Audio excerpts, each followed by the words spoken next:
Chapter 23, Chase Ambrose. At football practice, when everybody else is laboring under a ton of equipment and you're breezing through the drills in shorts and a t-shirt, you're not the most popular guy on the field. All around me, the gridiron resounds with crunching, tackles, oofs, and grunts of pain. But I'm immune to that. No contact for the first week of my comeback, middle school rules. My teammates managed to see to it that I suffered just the same. Around the Gatorade bucket, no drink in my hand makes it as far as my mouth. It's pretty clear the other players have determined that I'm not going to get so much as a sip as long as my special treatment holds up. Every time I've got a full cup, someone manages to jostle my elbow until the contents spill down my leg into my cleats. It's been going on for 3 days now. I'm borderline dehydrated, and when I walk, my wet pants create squishing noises. "Hey, Pink," Coach Davenport calls, referring to the fruit punch color of my lower body. "Get out there and catch some passes." I have no memory of what practice is supposed to be like, but I don't complain about the treatment, and I focus on doing my job. I guess playing football is like riding a bicycle. You never really forget how. I run hard, and after a couple of days, the cuts and jukes come back to me. More muscle memory. I make a few good grabs, and I can feel the guys' attitudes thawing a little. "Nice catch, Captain," Landon tells me with a slap where my shoulder pad would be if I were wearing one. I guess I'm still the captain. I didn't forfeit that by having amnesia. "Yeah, good to have you back," adds Joey in a tone that could almost be interpreted as friendly. I try to turn this development to my advantage. "Can I have a drink now?" He laughs. "Bathrooms in the field house, newbie." I hadn't thought of that. Pretty soon I'm in there, bent over the sink, guzzling water from the tap. It's better than drinking out of the toilet, which is probably what Joey had in mind. It takes a while, but Landon finally explains that this is standard procedure for anyone who's on non-contact. As soon as I'm getting tackled like everybody else, my Gatorade privileges will be restored. Football. Here's a surprise. I like it. That means everything didn't change when I fell on my head. It proves that you can be an athlete and a video club kid at the same time. Not in my case, obviously. Video club invited me to get lost. But it's possible to be both. I have no idea why more people don't do it. Maybe it's because the jocks will never find out if they enjoy doing something artsy because they'll never try it. And the art kids feel the same way about the sports. In spite of everything that's happened, I'm getting the hang of most of the hurricanes.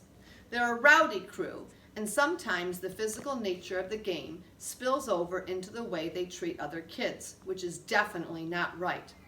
But they're giving me a chance, which is more than I can say for the video club these days.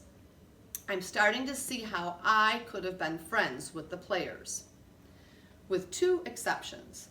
Aaron and Bear finally have what they wanted.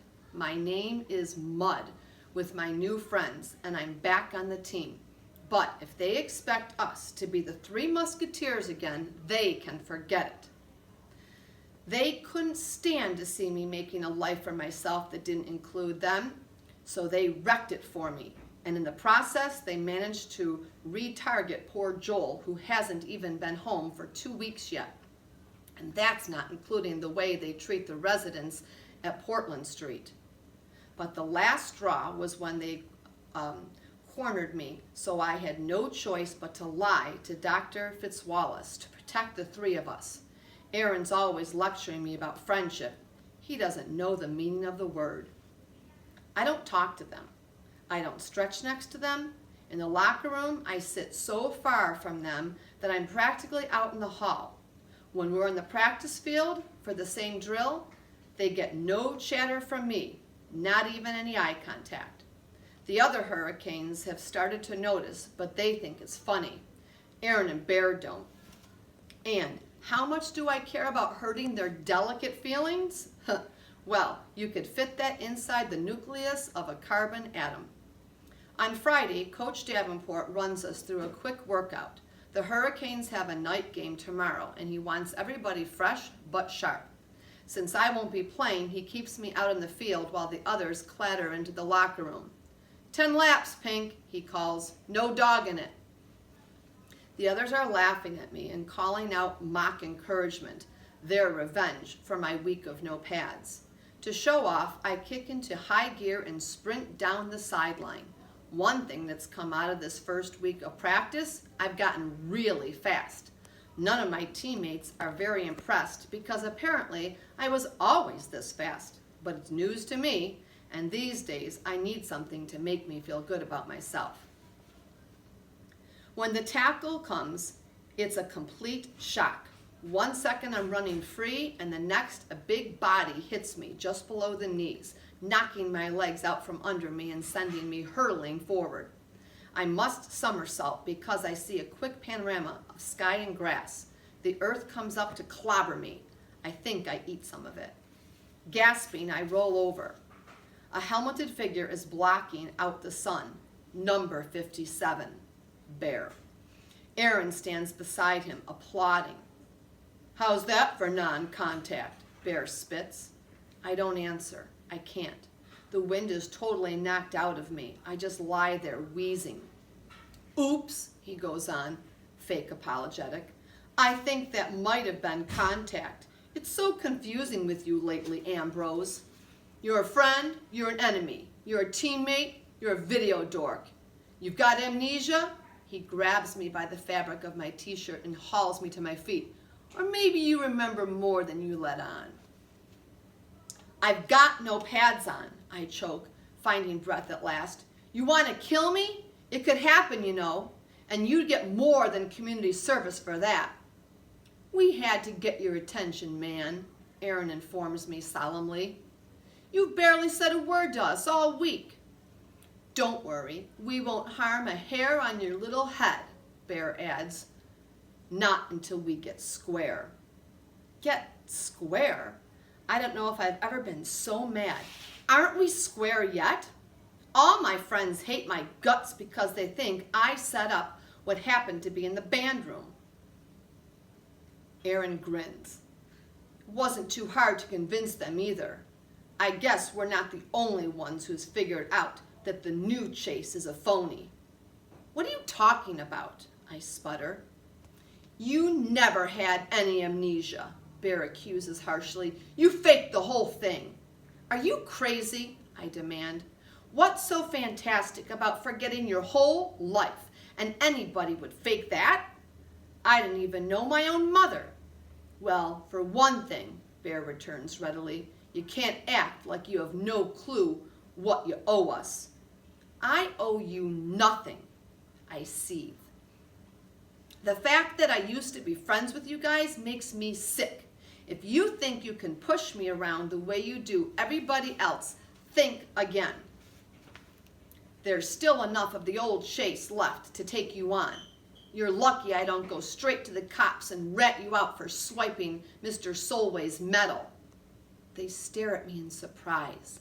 I can feel the advantage shifting to me, so I don't let up. Yeah, geniuses, I figured that out by watching you prowling the halls of Portland Street, taking advantage of the people you're supposed to be helping.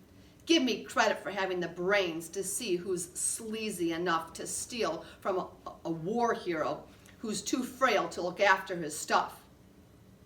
Bear is still staring, but slowly understanding is dawning on Aaron. You really do have amnesia, he tells me. Yeah, so? So you don't remember? We didn't jack that medal. You did. Rage floods through me, and I rear back my fist to take a swing at him. Before I can act, though, the memory flashes in my brain. The triangular case of the dresser flipped open to reveal the gleaming 5-pointed Medal of Honor at the end of its blue star-spangled ribbon. A hand reaches down for it. My hand. I'm totally appalled. Yet it makes perfect sense. Aaron and Bear are the worst people, I know. But they weren't always a twosome. They had a ringleader, Chase Ambrose. And in those days, if they were low, he was lower. Even before the memory returned, I should have known I did it. Bear's words break into my horrified thoughts. That's right, Boy Scout. This one's on you. You didn't even wait till the old Dumbledore was out of the room. As soon as his back was turned, you snatched it and tossed the case in the closet. It's worth big money, and you owe us our share. Three-way split, that was our deal, Aaron confirms. If we were sentenced to the Graybeard Motel, at least we were going to get something out of it. I don't have it. Bear's brow darkens.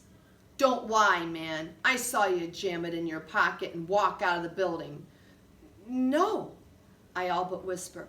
I mean, I might have it, but I don't know what I did with it. And if I do find it, it's going back to Mr. Solway. Maybe I used to be a crook, but I'm not one anymore. Aaron steps forward. Fine. You're better than us now? You're a saint. But when you took that medal, that was the old you and the old rules. So it belongs to all three of us. You can't do anything without our okay, and we don't give it.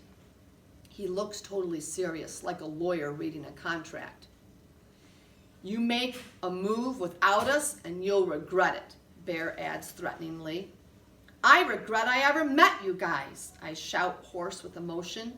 I wheel away from them and flee from home, not even stopping in the locker, flee for home, not even stopping in the locker room to shower and change. I have to put as much distance as possible between myself and those two. As I run, hot tears of shame are streaming down my face. Since my accident, I've heard a lot about the person I used to be. Never did I imagine this.